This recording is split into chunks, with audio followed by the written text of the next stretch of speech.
So don't be so mad. I know that it's easier said than done, and it feels like it's hopeless. I'm begging you, please hold on. Maybe the reason tossing and turning. Good morning, day 9. And we are now here at Saitama, Japan. It's another prefecture, and it's an hour and 30 minutes travel time from our hotel. So ganun kabilis yung train system or yung transportation system dito sa Japan. And I'm starting to loving it kasi yung mga nadaanan nung train, alam mo yun, yung feel niya. Hindi ka maboboard eh. Oo, maganda yung view eh. Tapos, yung isa pa is wala talaga masyado kaming tourist na nakasabay sa ibang area sa Tokyo. So, let's see kung anong meron dito. Let's go!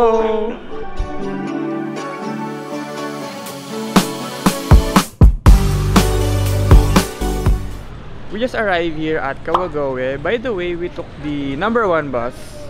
Kawagoe is called as Little Edo, and it's famous for its traditional building. They live in the Japanese traditional houses ng mga 1800s. Oh, mga Edo era talaga. Oo. So, ayan. Yung street na to is famous for the food, souvenir, and Starbucks. Kasi yung Starbucks niya na store is yung Edo din na building. So, yeah, let's go.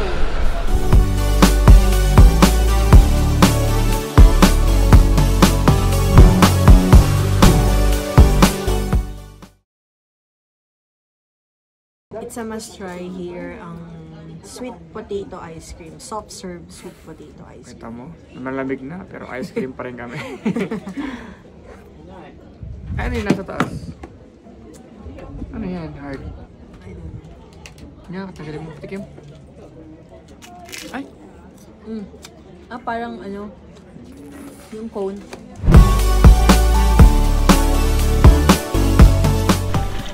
Guys, tingnan yung kanal nila. Sobrang linis. Ginagawa na nilang aquarium ng mga koi fish ba yan? Ang laki yun. Ano?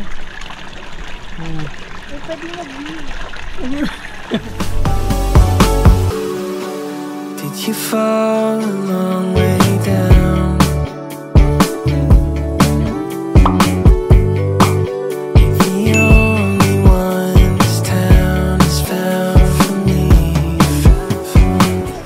Good morning! Day 10 here in Tokyo. And we're going to explore Shibuya today, and together with our friends na kami ngayon, kakadating natin na kahapon. Ayan, yan sila sa likod.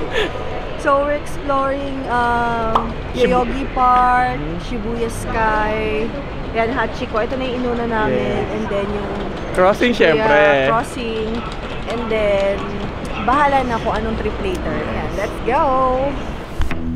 But we've been distant. Is it too soon to call pretending it's too? Ano nyo mag-picture kay Hachiko? Wala pa pala kayong mga JR Pass. pass ngayon. Ayan. Oh. Got it! Ako namin yan sa service center.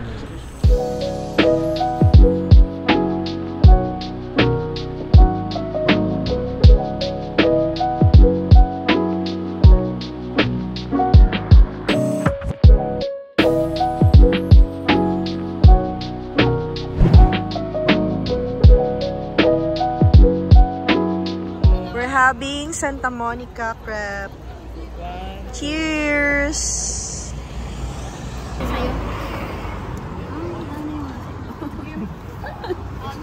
Ano flavor mo?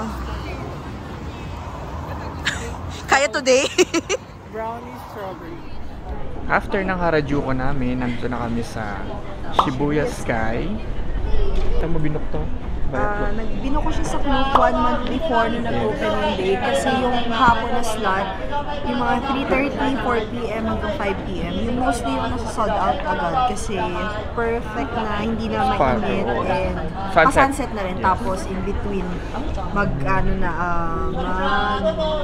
city lights. Yes. Then share ko lang din guys, if you want to avail yung locker, 100 yen ang locker nila dito.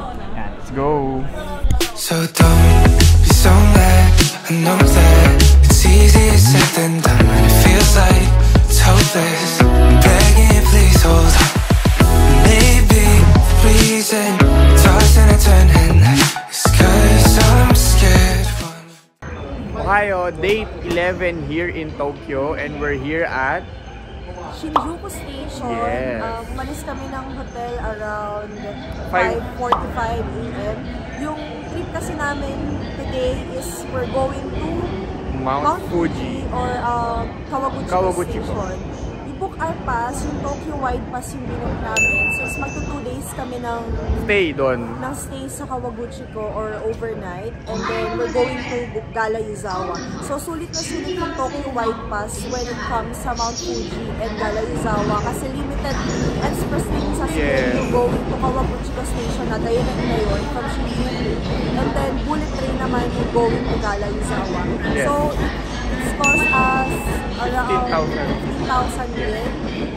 And directly nag-book na kami sa JR East website kasi medyo mahirap yung slot dun sa Klook. Although meron sa Klook, pero ang advantage din kapag sa JR website kayo mag-book, yung ticket pwede na rin, pag after nyo mag-book 1 month before, pwede nyo na rin direct dun i-book yung seat reserve nyo. Yes, Going to Kawaguchiko and going to Gala Yuzawa.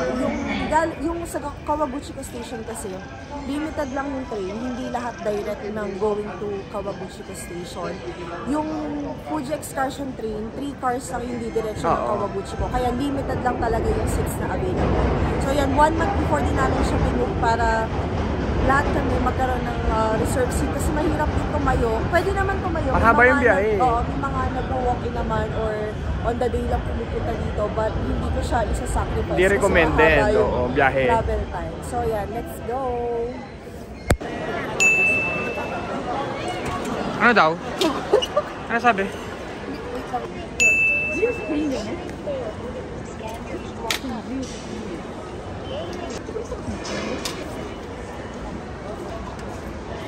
Very much.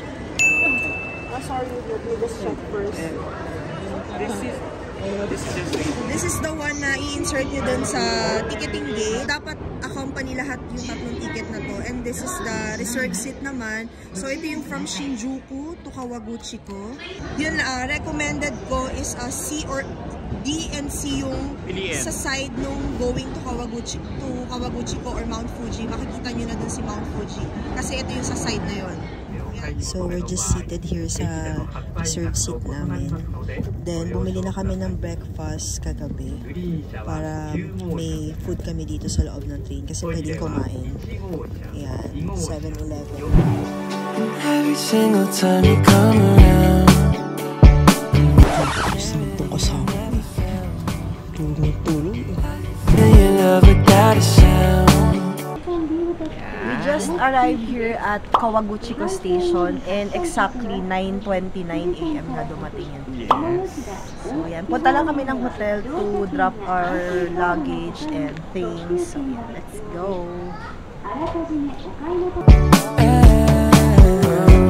You got something I can't afford to. We're staying here at Toyoko Inn dito sa Mount Fuji. Ito na yung medyo bago, or I mean bago talaga na hotel around Kawaguchiko Station. So, pagpasok yan, ito yun. Ito na yung bed, TV, mirror, hanger, yan, vanity area, tapos may own private bathroom naman na yan. Yung mga amenities na sa baba na kukunin, like mga toothbrush, soap. After namin mag-drop ng baggage sa hotel, so we're now here at Oishi Park. From our hotel, sumakay lang kami ng red bus going to Natural Living Center. Last stop naman na yun ng red bus or ng red line bus, so hindi na kayo malilito. Wala ding entrance fee dito and perfect yung view ng Mount Fuji dito. Parang middle na middle siya dito sa side na to or sa spot na to. So yan, by the way, yung sa red bus dito, paikot ng Kawaguchiko area, pwede kayong mag-avail nung unlimited pass, but hindi na namin siya in-avail kasi I think hindi naman kami makakatipid doon. Kasi ang pupuntahan lang namin today is Oishi Park and Cafe. So yan, let's go! For 2 years I'm running over under the sky blue. You pull me closer and me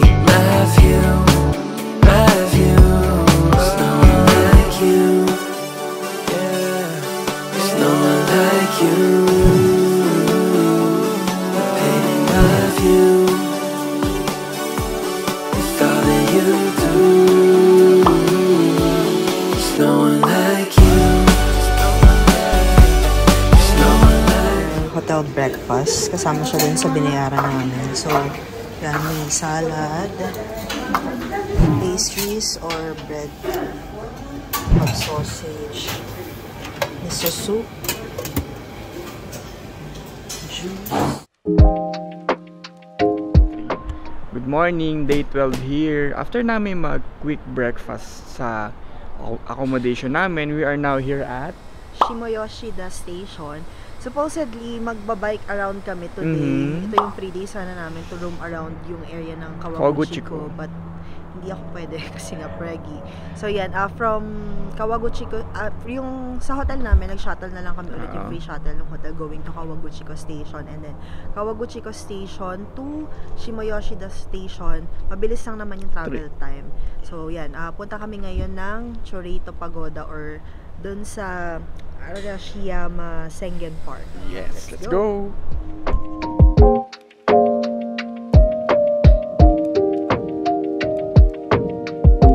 Kaya ba? Yan, update lang. You guys have the option whether to go left or right. Sa right na way, stairs. Sa left, this one, cement. Flat. But keep in mind na pag sa left kayo, mas maraming liko. Unlike pag sa right, straight. Kaya pili na lang kayo kung saan kayo mas comfy maglakad.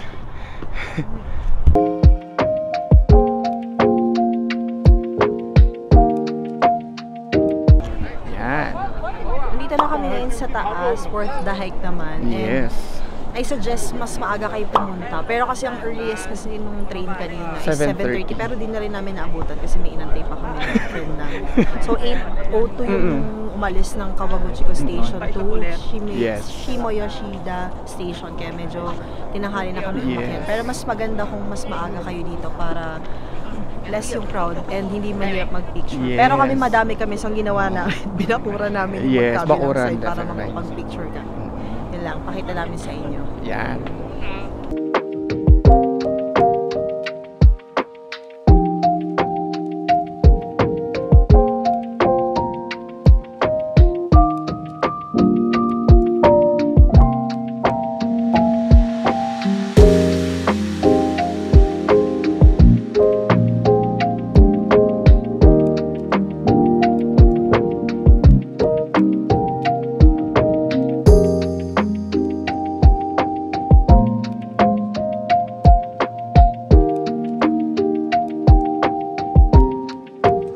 Our lunch, dito kami sa Hoto Fudo. In front lang siya ng Kawaguchiko Station. Yan. Waiting kami sa pila. This is their best seller, Hoto. This is the Hoto noodles. It's the local dish here in Yamanashi Prefecture.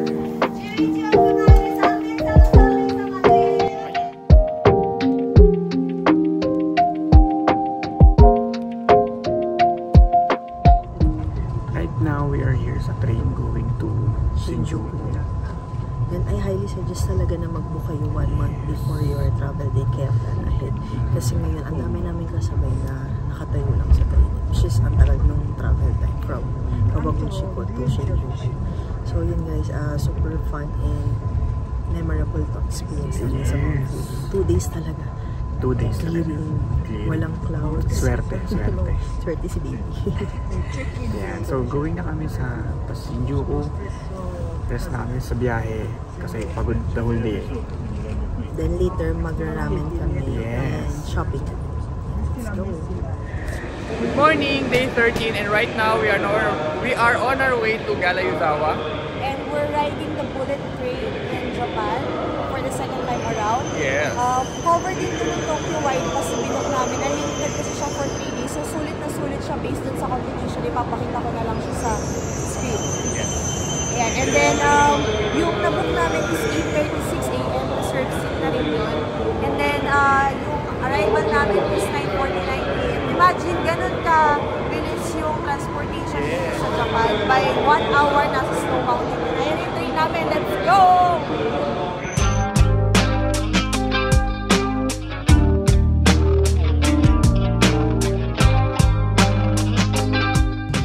Bumili na lang kami ulit sa Convini. And ito yung breakfast namin while riding the bullet train.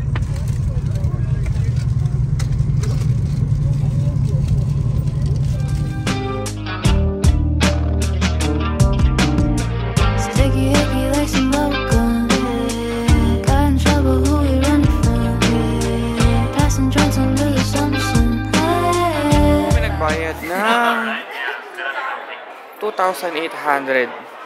Supposedly 3,000 siya, pero pag meron kayong JR Pass or JR Tokyo Wide Pass, discounted siya ng 200. Kaya 2,800 yan na lang yung binayaran namin. And that's for gondola only pa ako sa Snow Mountain. Fighting demons on a level 1. Super soaker, that's a water gun. Like my feelings had to get it done.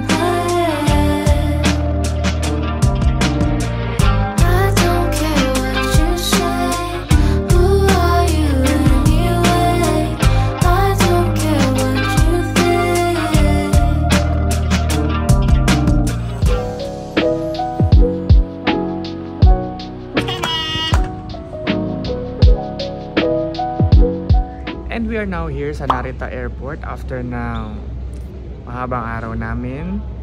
Ikaw Lab, anong masasabi mo sa vlog natin? Sa stay natin sa almost 2 weeks na stay natin sa 2 Tokyo. weeks na stay. Actually, this is the first time na parang super chill lang ng itinerary. May days na pagod kami kasi yung kasama namin first time nila. So, medyo jump pack. Yes. So, pero okay lang. May mga days naman na mas Chill marami talaga. kaming time. Chill lang. Honeymoon. Enjoy namin ngayon yung trip namin sa Japan. Hindi nagmamadali palagi. Babalikan talaga. Sarap talaga mabudol dito. Oh, pero iba yung... Nagulat ako yung 5 maleta natin. Kinaya ko dalhin mag-isa yung 3. Tapos sa'yo 2. Boarding kami ngayon dito sa Narita Airport na. And also guys, dito sa Narita Airport, pwede pa rin kayo mabudol. Pero tip lang, medyo mahigpit talaga. Or I mean, mahigpit talaga sa Narita City. Kasi yung hand carry, talagang kinikilo. Meron ng kilo sa labas. Dito, kinikilo pa doon paglampas ng immigration. If you have any questions, comment down below. Sagutin namin yan. Kaya see you on our next vlog. Bye! 1, 2, 3. Best gun. Okay,